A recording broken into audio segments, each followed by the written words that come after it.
Hello everyone, I hope all are feeling well. जो भी जाओगे बढ़िया होंगे। और इस वीडियो में हम लोग देखेंगे हाउ बीसीसीआई बिकम रिच।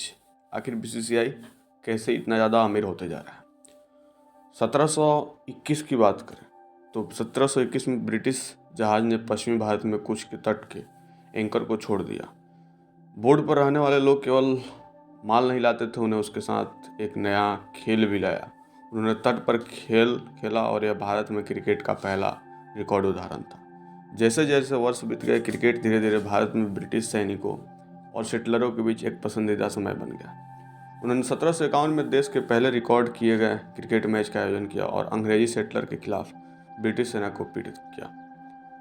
भारतीयों ने भी खेल पसंद करना शुरू किया।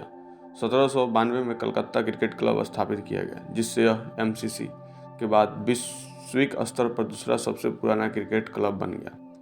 यह भारत में क्रिकेट के लिए एक महत्वपूर्ण क्षण था, क्योंकि इसने देश के लिए खेल के औपचारिक परिचय को चिन्हित किया था। समय बीतने पर भारत में सबसे अधिक लोग क्रिकेट खेलने लगे। विभिन्न समुदायों ने अपनी क्रिकेट क्लब स्थापित करना शुरू कर दिया। पारसी खेलों को स्वीकार करने वाले पहले भारतीय नागरिकों में से एक थे। 1848 में उन्होंने मुंबई में ओरिएंटल क्रिकेट क्लब की स्थापना की। पारसी बहुत अच्छी थी और उन्होंने 1886 में इंग्लैंड में एक टीम भेजने का फैसला किया ताकि अपने घर से खेल के बारे में अधिक जानकारी। इसके डॉक्टर CH पटेल उनके कप्तान थे और उनका उद्देश्य उस देश में जाकर अंग्रेजी क्रिकेटरों को श्रद्धांजलि देना था जहां क्रिकेट पैदा हुआ था। जब पारसी लौट आए तो उन्हें मूल्यवान अनुभव प्राप्त हुआ। 1888 में एक दूसरी पारसी टीम इंग्लैंड गई और इससे भी बेहतर हो गई। उन्होंने 8 रिश्ते जीते, 11 हार गए और 12 बनाए। उनके स्टार्स प्लेयर्स में से एक डॉक्टर मेडलासा पावरी थी, जिन्होंने 170 विकेट उल्लेखनीय बनाए थे।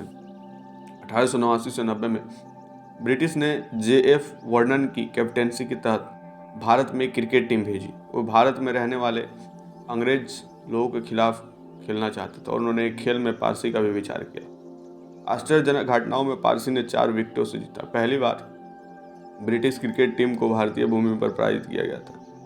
लॉर्ड हॉक टीम ने 1892 से 93 में भारत की यात्रा की। पारसी के खिलाफ मैच खेलते रहे प्रमुख क्रिकेट आंकड़े लॉर्ड हैरिस ने भारत में क्रिकेट हित को प्रोत्साहित किया करके अपना हिस्सा किया। उन्होंने यूरोपीय और पारसी के बीच राष्ट्रपति मैच का आयोजन किया और पारसी हिंदुओं और मुसलमानों के लिए तो मुंबई में अपने संबंधित जिमखाना और मैदान स्थापित करने के लिए भूमि को अलग कर दिया। 1911 में एक अखिल भारतीय टीम पटियाला के महाराजा द्वारा आयोजित इंग्लैंड गई। इस समय कुछ सर्वोत्तम क्रिकेटरों के साथ बालू प्लोनर के बाएं हाथ से बाहर खड़े थे। बालू एक अस्पृश्य था, लेकिन उसने प्रतिभा और कड़ी मेहनत से उन्होंने एक क्रिकेटिंग स्टार बना दिया। वर्ष 1926 में भारतीय क्रिकेट के इतिहास में एक महत्वपूर्ण क्षण चिन्हित किया गया, जब कलकत्ता क्रिकेट क्लब के 2 प्रतिनिधियों ने साम्राज्यवादी क्रिकेट सम्मेलन की बैठकों के लिए लंदन जाने का रास्ता बनाया। भारत में क्रिकेट पर विशेष नियंत्रण न रखने के बावजूद क्लब की भागीदारी को उस समय ICIC के अध्यक्ष लॉर्ड हैरिस ने समर्थन देने की अनुमति दी। इस समय समूह ने 1924 से 25 में राख के दौरान इंग्लैंड की टीम के पूर्व कप्तान आर्थर गिलगन के साथ 1926 और 27 में मेरिल बोन क्रिकेट क्लब का निर्णय का नेतृत्व किया, जिससे स्क्वाड का नेतृत्व करने के लिए चुना गया था। इस यात्रा के दौरान बम्बई जिमखाना की यात्रा करने वाले टीम और हिंदुओं के बीच एक रिश्ते से नायडू द्वारा असाधारण कौशल प्रदर्शित हुआ। उन्होंने इस भीड़ को आश्चर्यजनक 153 रन के साथ मनमोहक बनाया। जिस तरह सीमाएं 11-6 शामिल थी, जिससे गिलगन पर अविश्वसनीय प्रभाव पड़ता। यह असाधारण प्रदर्शन pro DV Deoghar, G Navale, वजीर अली और कोल मिस्ट्री टेस्ट क्रिकेट के लिए भारत की तैयारी का विश्व पात्र गिलगिन। इस अवधि के दौरान क्रिकेट ने पूरे भारतीय उपमहाद्वीप में अपार लोकप्रियता प्राप्त की थी। चेन्नई, सिंह, कलकत्ता, लाहौर, लखनऊ, हैदराबाद और कानपुर जैसे विभिन्न शहर खेल के लिए समृद्ध केंद्र बनाए गए थे। इसके अलावा पटियाला के महाराजा ने क्रिकेट बुनियादी ढांचों के विकास, पटियाला और चेल में क्रिकेट एरिना की स्थापना और विदेशों से युवा क्रिकेटरों को प्रशिक्षित करने में महत्वपूर्ण भूमिका निभाई। फरवरी 1927 में दिल्ली में आयोजित एक बैठक में गिलगिन ने भारतीय क्रिकेट के लिए अपनी प्रशंसा व्यक्त की और आईसीसी में भारत के समावेशन के समर्थन के लिए वचनबद्ध किया। बशर्ते देश के सभी क्रिकेट प्रेमियों ने एक नियंत्रण निकाय स्थापित करने के लिए सहयोग किया। इस बैठक ने 21 नवंबर 1927 को दिल्ली के बाद की चर्चाओं और महत्वपूर्ण एकत्रीकरण का तरीका प्रशस्त किया, जिससे इस क्षेत्र के विभिन्न क्रिकेट एसोसिएशनों के प्रतिनिधित्व ने भाग लिया। उपस्थित व्यक्तियों में सहमति ने भारत के खेल की निगरानी करने और नियमित करने, अंतर प्रादेशिक रिश्तों का प्रबंध करने और विभिन्न संगठनों के बीच विवादों का समाधान करने। 10 दिसंबर 1927 को बम्बई जिमखाना के एक बार हुई बैठक ने एक अंतिम नियंत्रण बोर्ड स्थापित करने का सर्वसम्मत निर्णय लिया, जो अंततः 8 प्रादेशिक क्रिकेट एसोसिएशन बनने के बाद भारत में क्रिकेट बोर्ड में परिवर्तित हो जाएगा। कुछ प्रारंभिक विरोधों और अवरोधों, विलंब के बावजूद अनुदान गोयन और एंथनी डी मेलो के निरंतर प्रयास के कारण बीसीसीआई की स्थापना हुई। बम्बई में आधारित बीसीसीआई ने भारतीय क्रिकेट को पोषण और विकसित करने में महत्वपूर्ण भूमिका निभाई, जिससे 1932 में भारत की टेस्ट प्लेइंग नेशंस लीग में प्रवेश का मार्ग प्रशस्त हुआ। चुनौतियों के बदले नेतृत्व के बावजूद बीसीसीआई की राजनीतिक पहल और मजबूत संगठनात्मक क्षमताएं भारतीय क्रिकेट को वैश्विक प्रमुखता का बढ़ावा जारी रखती है।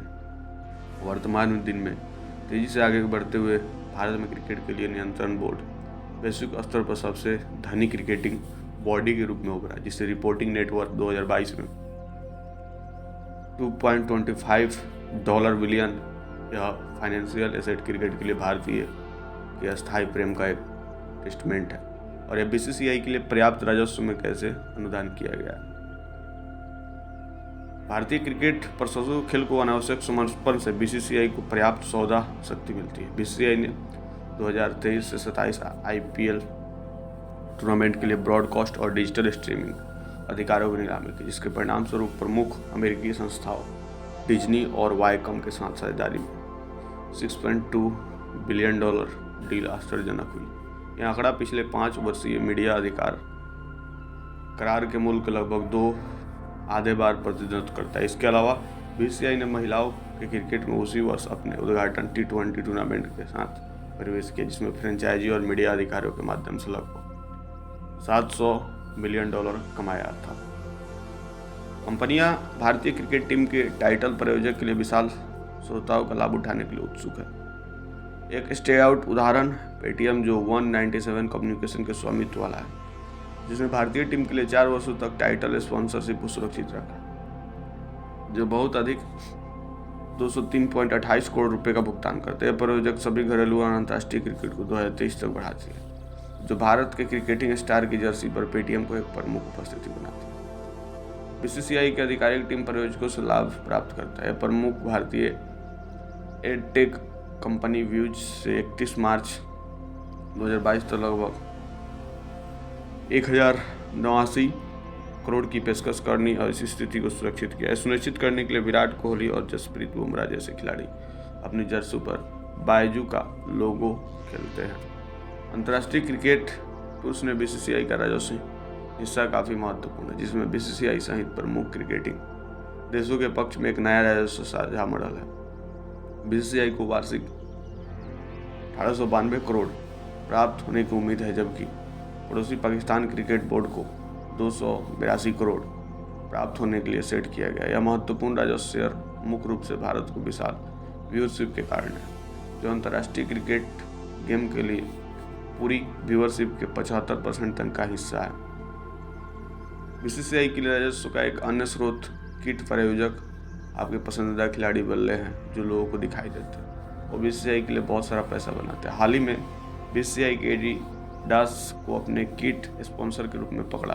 हालांकि एग्रीमेंट के विवरण नहीं जानते, लेकिन ऐसा लगता है कि एडिडास एमपीएल को समान राशि का भुगतान करता है जो पिछले प्रायोजकों में प्रति मैच 65 लाख का भुगतान किया है।